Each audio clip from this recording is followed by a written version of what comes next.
L'hiver approche à grands pas, les événements se font de plus en plus rares et il est temps pour les drifters de commencer à faire une préparation sur leur voiture. Mais quand tu fais une préparation sur ta caisse et que tu n'as zéro expérience dans le drift, au premier événement il y a des chances que tu te craches comme une grosse merde parce que tu n'as pas de compétences dans le drift. Alors aujourd'hui du coup on va parler des simulateurs de drift. Alors c'est vraiment un sujet qui me tient à cœur parce que en soi c'est comme ça que je suis arrivé dans le monde du drift. J'ai commencé par les simulateurs et ensuite la réalité. Je vais vous montrer en quoi il est vraiment important de s'entraîner sur simu et c'est quelque chose qui apporte énormément d'avantages dans le drift en vrai. Certains d'entre vous m'ont fait remarquer que j'ai évolué très rapidement dans le drift cette année. Justement ça c'est pas dû à rien et je vais vous montrer comment j'ai fait pour évoluer aussi rapidement. C'est un sujet qui évolue énormément au fur et à mesure du temps. Et certains drifters pros comme Ken Gucci ou Chelsea Denofa, pour citer des noms dans le game US Formula Drift, ou alors dans le game français, Jérémy Mereres, Mike Hoffman, Timothée Stellin. Toutes ces personnes se sont mises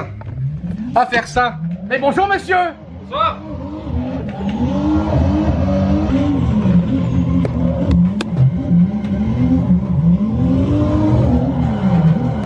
C'est assez kiffant. Ouais.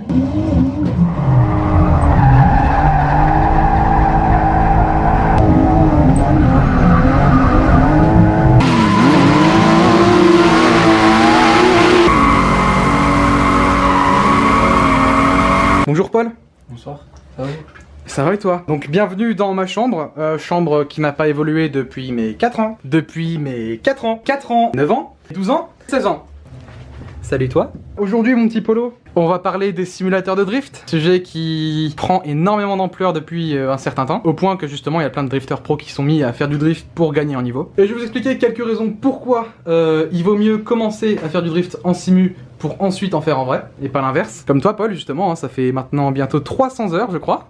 322. Ah, 322 heures que il s'est mis à faire du simu, bon pas sur mon setup parce qu'il en a un, lui il a un petit T300 RS au KLM. On reviendra sur l'équipement plus tard, vous allez voir qu'on n'a pas du tout besoin de tout ça. Première raison de faire du simulateur, mon petit Polo. Que ça coûte moins cher.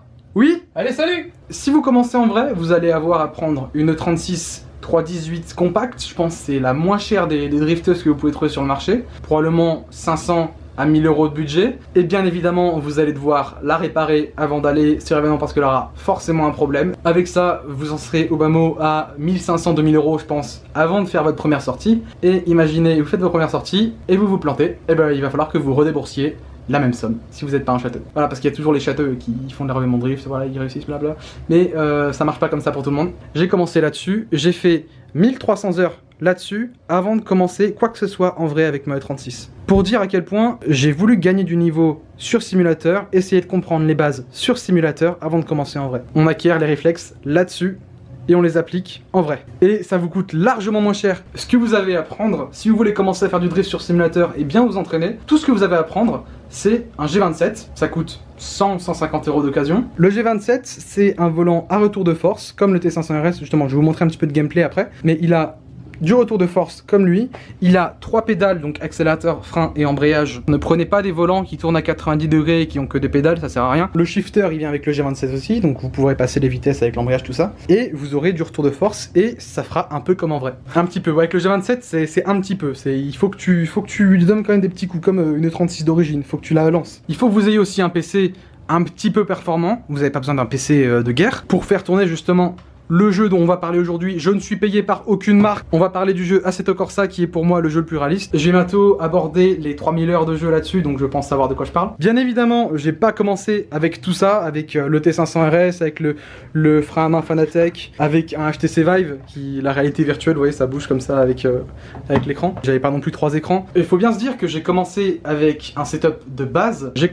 J'avais déjà un G27 dans mon armoire quelque part par là, et mon G27, je l'ai changé au bout de 500-600 heures de jeu par le T500 RS, c'est inclus avec le pédalier et tout ça. J'avais pas ça, je l'ai aussi changé au bout de 500-600 heures de jeu. Le HTC Vive, je l'ai eu que récemment, je l'ai eu à mes 2000 heures de jeu je crois. Et voilà, j'ai commencé par quelque part, on commence pas directement avec le plus haut gen. Ah oui, un autre point sur Simu, c'est que t'as pas à te déplacer pour drifter. Tu fais 3 mètres et tu peux drifter. Bon, moi en l'occurrence c'est dans ma chambre, donc c'est au KLM. Quand on a un autre pote en ligne et qu'on drift à 2, ça peut être des délires entre potes de malades. On est d'accord. Quand il a commencé, on s'est fait des délires quand même. Oui. Quand t'as le mec qui te suit, qui te colle, Et là, t'es là avec ta pauvre 30 drift. Ah putain, je fais comment Puis, dans le champ. Voilà.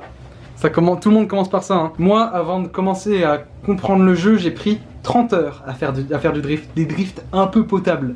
30 heures. Pour vous dire qu'au début, j'étais le mec pas doué. Vous savez, le mec qui foire tout. C'était moi. Et pourtant, maintenant, j'ai un bon niveau. Tous les gens qui arrivent pas, le dicton « je suis né pour faire du drift », je suis pas d'accord avec ce genre de dicton. Parce que tout le monde peut apprendre, et avec un certain nombre d'heures de jeu, tu comprends.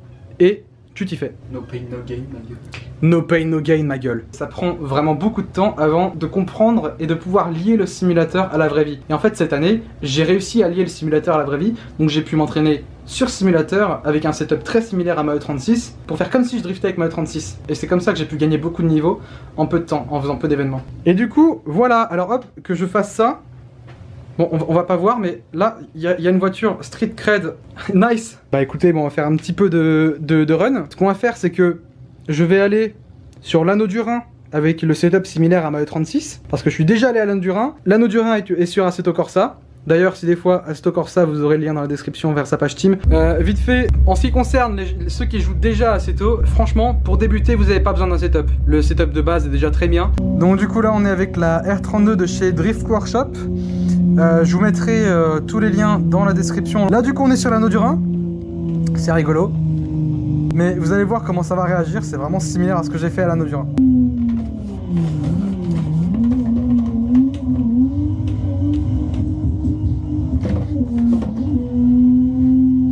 Wow, c'est plus long que sur l'anneau du Rhin. Wouhou!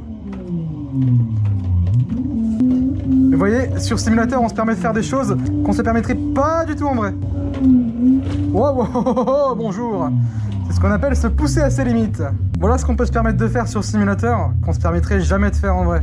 Voilà, donc vous l'avez compris, niveau graphisme, c'est pas super top, mais niveau ressenti de conduite, niveau volant qui tourne, qui a du retour de force, c'est vraiment très similaire à ce qu'on a en vrai. En fait, t'as juste pas le balancement du châssis, il faut que tu le devines sur Assetto Corsa, alors qu'en vrai, tu l'as directement et tu peux directement le sentir. Au début en tout cas, Assetto Corsa, plus difficile que la vraie vie, mais après, une fois qu'on a compris comment ça marche, c'est plus facile, dans le sens où tu peux te permettre de faire des choses que tu ferais pas en vrai. Niveau ressenti de voiture, c'est plus facile en vrai. Ceux qui débutent et qui ont du mal, beaucoup de mal comme moi au début, il y a des moments où tu n'y arrives pas, mais c'est pas à ces moments qu'il faut quitter, c'est justement à ces moments qu'il faut que tu restes, que tu travailles encore le bordel, et tu verras que c'est toujours au moment où tu es le plus bas, où après tu montes en flèche. Que ce soit en vrai, comme sur Assetto, je me suis entraîné, j'ai pas arrêté de m'entraîner, à un moment j'ai capté le coup, et voilà. Ah, c'est comme ça que j'ai tout le temps fait les choses, hein.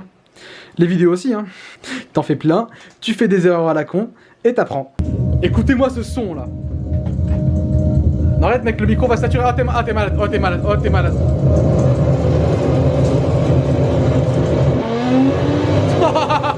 Eh, c'est pas beau ça.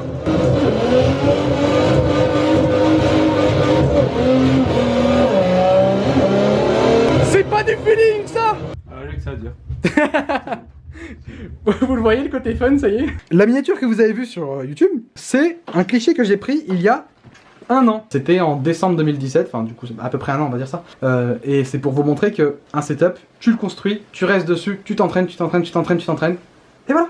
Mais bon, là vous avez vu que du drift, mais il faut savoir que le volant, ça peut servir à faire aussi du coup du grip, donc de la piste normale, sur simulateur comme Assetto Corsa, ou alors du rallye, genre Dirt, mais bon, Dirt Rally, ouais, il est pas mal. Mais il y a aussi les jeux de camions comme Euro Truck Simulator 2 et les jeux de tracteurs comme Farming Simulator, mais bon, ça j'y joue pas. Ça sert à beaucoup de choses et tu prends du plaisir avec de ouf en t'entraînant sur Simu, des bons délires entre potes. C'est de ça dont on a besoin pour être heureux, j'ai envie de te dire. C'est comme en drift, tu t'éclates avec ta caisse et voilà. Et donc, on n'est pas deux hein, à jouer à ce jeu. Non. La communauté anglophone est très développée là-dessus. La communauté française est en train d'arriver, elle est pas présente de ouf.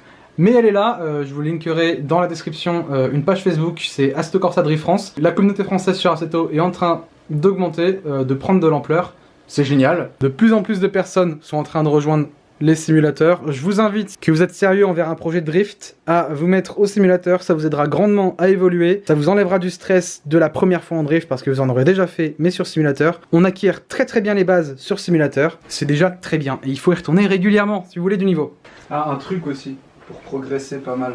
Regardez des vidéos on-board de compétition. Dwayne McKeever et James Dean, The Machine.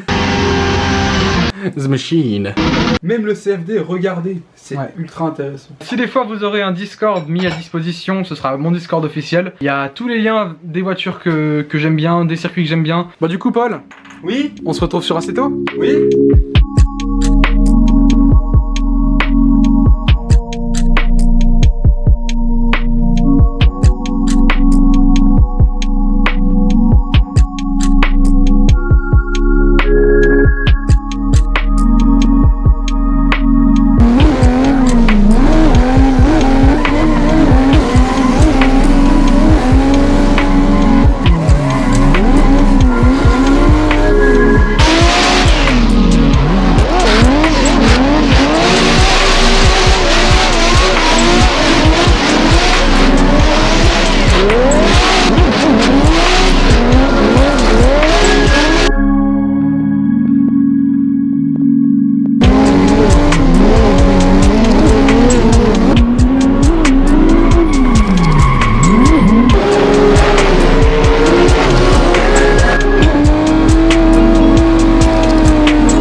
Voilà, j'espère que vous avez apprécié ce petit montage et la vidéo.